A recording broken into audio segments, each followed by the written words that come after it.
Hər ikisi müğənni qızıdır. Hər ikisinin anası məşhurdur.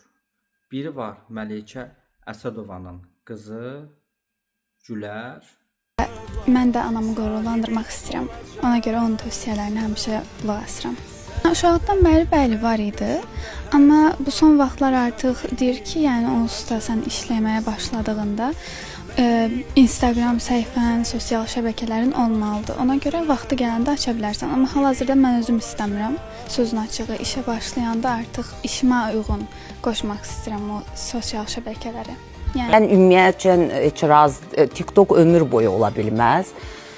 Amma deyirəm qızım 4-cü kursda oxuyursan, 4-cü kursdan demişəm ki, qızım aça bilərsən Instagram səhifəsini.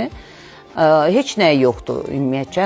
Dedi ki, mama nə zaman qutararam, indi magistrda girməlidir, oxuyub qutararam, işimə uyğun açaram gələcəkdə, indi ehtiyac yoxdur. Yoxdur, sosial şəbəkəsi yoxdur.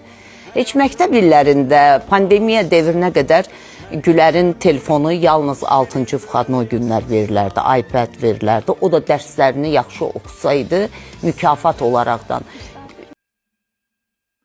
Biri də var Rəqsanə İsmailovanın qızı Aysun. Hər şeyi özüm eləmişdim. Mən xonçalarıma qədər Hər şey, amma bir şey var. Yəni mən evindən heç nə verilməmişdi. Heç deməmişdi. Bizə deməmişdi. Və bildirməmişdi. Gizlindən eləmişdi. Deməmişdi bizə.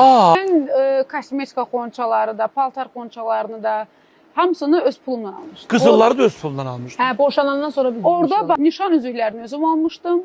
Mənə bir dənə evlənmə təklifi üçün üzük verilib. O da alınmış üzük deyil idi. Anasının üzüyünü taxmışdı mənə. Başqa da heç nə olmadı. Xonçaları özləri alıblar, üzüllü sayılıyor. Hə, xonçanın özünü, amma içi boşdur. İçi boşdur. Hə, daha nə Bunun fərqi içini var? doldurmalıyam axı. Maddiyyət insanın həyatında Torik çox böyük rol oynayır. Belə bir atalar sözü yadıma düşdü. Anasına bax, qızını al. Bu məsələ barəsində mən bir şey deyə bilməyəcəm, ancaq buradan kasıb olanlara səslənirəm ki, imkanlı qız alarkən diqqətli olun. Sonra bax belə ana bala birləşib sizi biabır edə bilərlər. Bizdə söz deyə bilərəm. Eşq olsun tərbiyəli, namuslu, əxlaqlı, ismətli qız, övlad böyüdən analara.